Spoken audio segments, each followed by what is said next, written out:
There are various persistent conspiracy theories circulating, and there have even been numerous rumors that Ramzan Kadyrov, due to his health struggles, which we've been watching for several years now, as sometimes he gets worse and sometimes he gets better, there's talk that he has kidney-related medical issues and that his son Adam Kadyrov might donate a kidney to him in such circumstances. I also monitor the internet, and on the internet, one of these, well, it's more of a joke, really. Like, Ramzan Kadyrov sacrificed his own son just to get kidneys.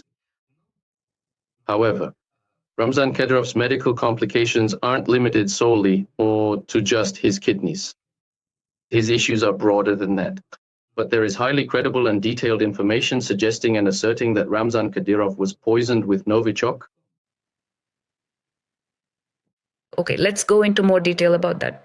And because of this, Ramzan Kadyrov can't make use of the kidneys because, in fact, he had a kidney transplant. And as we can see, it didn't help him. He received a kidney from his uncle on his father's side. Yes, I remember we discussed this in one of our interviews. Well, still, things aren't getting any better.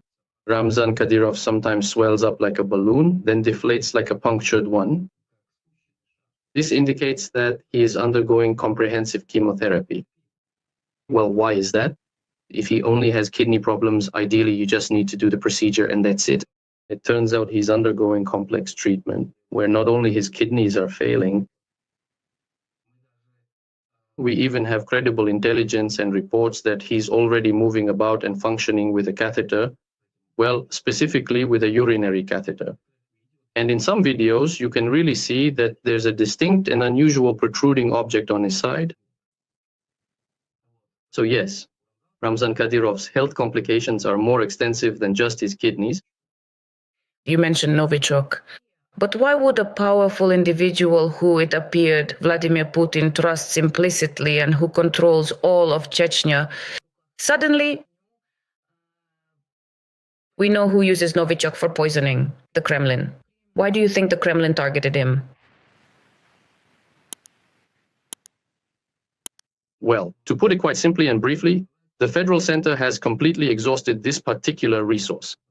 He should quietly and gracefully step down from his position. Either he will leave peacefully, or they will give him a spectacular fireworks show, just like they did to his father. One of those two, but one thing is certain. Ramzan Kadyrov is not the kind of person the Federal Center will let live out his days and send off into retirement. He's not that kind of man.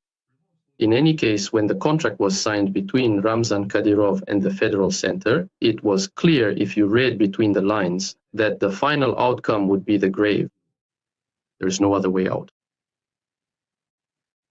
I also read you about Novichok. Yes, about Novichok. Let us discuss Novichok. Since Vladimir Putin came to power in Russia, in other words, since Putin took office, KGB-style methods have been utilized very widely and frequently. Many of our resistance commanders who ended up in Len were systematically eliminated and neutralized, specifically with Novichok.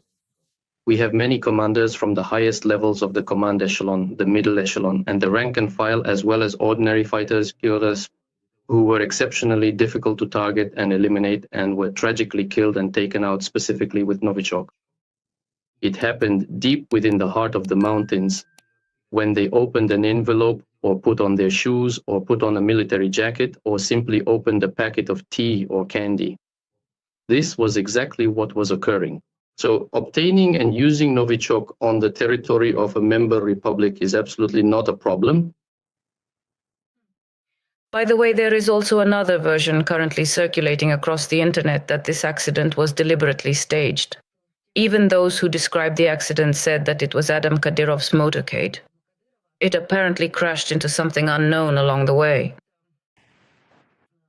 There was some kind of obstacle on the road, so it's unclear. But there was something there that shouldn't have been, and at high speed he crashed into it. Could this have been staged, considering that there is, after all, a succession? If Ramzan Kadyrov leaves, Adam Ramzanovich Kadyrov will become the president of Chechnya. And it looks as if everything is being prepared for this transition, specifically Adam, I mean. There's no doubt that in Ramzan Kadyrov's dreams, he has hand-selected one of his sons as the person to whom he will hand over the power he currently holds. That's in his dreams, Ramzan Kadyrov's dreams. That's it. Recently, Ramzan Kadyrov's dreams have not been aligning with the reality of the Federal Center.